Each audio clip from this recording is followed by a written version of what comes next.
Assalamualaikum warahmatullahi wabarakatuh. Saya Arlita Nansari dari Universitas Muhammadiyah Purworejo, Program Studi Pendidikan Bahasa dan Sastra Indonesia. Di sini saya akan memperkenalkan sebuah novel, yaitu novel karya N. Hadini yang berjudul Pertemuan Dua Hati. Nah, novel ini memiliki jumlah halaman yaitu 88 dan juga diterbitkan oleh PT Gramedia Pustaka Utama. Novel ini merupakan novel terbitan ke-14 pada Desember 2009. Di sini saya juga akan mereview novel karya N. Hadini ini secara sampul. Sebenarnya sampulnya ini sudah bagus, cuma untuk gambar-gambarnya memang kurang menarik saja, tetapi untuk warna-warna dan lain-lainnya itu sudah menarik perhatian.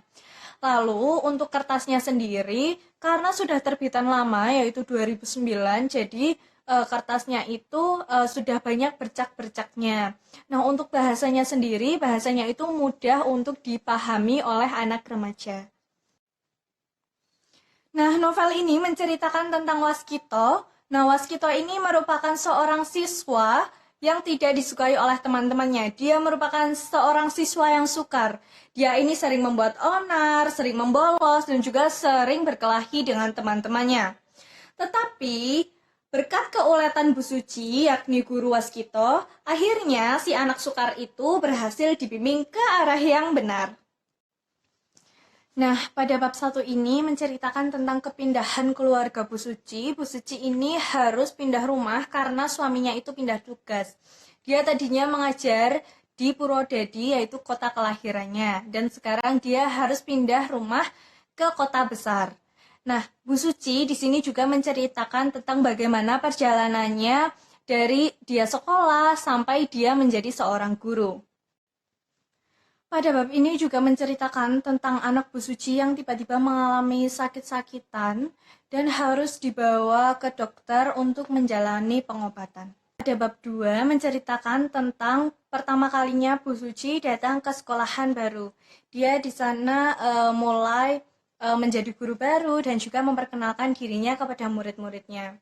Hari berganti hari, Bu Suci makin heran kenapa Waskito tidak pernah berangkat ke sekolah. Lalu dia bertanya kepada teman-teman Waskito, kenapa dia tidak pernah berangkat sekolah, namun tidak ada yang tahu. Lalu satu persatu murid mulai menceritakan bahwa Waskito merupakan anak orang kaya dan juga dia sering sekali menyakiti orang lain. Lalu Bu Suci menyimpulkan bahwa Waskito itu merupakan anak yang butuh kasih sayang lebih, tidak hanya sekedar harta dari orang tuanya saja. Nah, pada bab ketiga ini menceritakan tentang Bu Suci yang mendatangi rumah nenek Waskito. Di sana nenek Waskito menceritakan tentang semuanya, yaitu tentang anaknya atau ayah dari Waskito yang merupakan seorang lelaki yang cerdas namun sukar dalam bergaul. Lalu setelah menikah pun dia menjadi ayah yang kaku dan juga istrinya tidak tahu menahu tentang pendidikan dalam mengasuh anak. Nah, pada bab selanjutnya ini menceritakan lagi tentang anak Bu Suci yang kedua. Bu Suci memeriksakannya lagi ke dokter syaraf dan didiagnosa memiliki penyakit ayan. Lalu Bu Suci juga mengunjungi rumah nenek Waskito lagi untuk mencari informasi-informasi lainnya. Nah, Bu Suci juga meminta kepada anak-anak agar selalu menerima Waskito apabila ia kembali ke sekolah.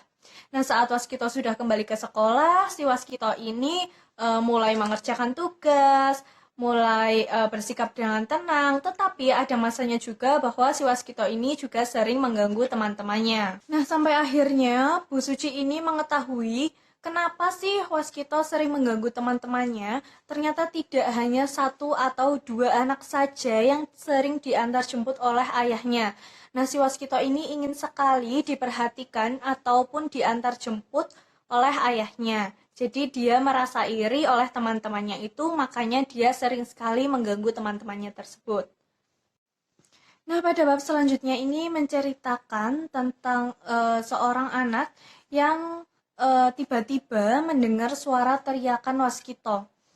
Ternyata Waskito ini menodongkan gunting kepada temannya. Lalu hal tersebut ketahuan oleh kepala sekolah dan juga beberapa guru-guru.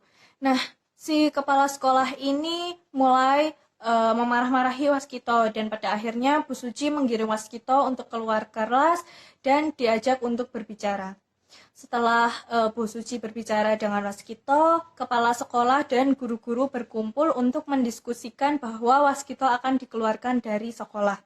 Tetapi Bu Suci tidak setuju dan juga dia meminta waktu 1 bulan untuk membimbing Waskito agar menjadi anak yang baik lagi.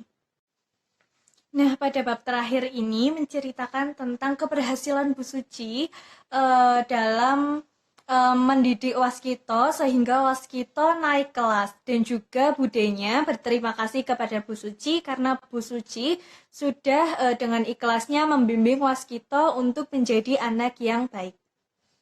Sekian dari saya, apabila ada kurangnya mohon maaf. Wassalamualaikum warahmatullahi wabarakatuh.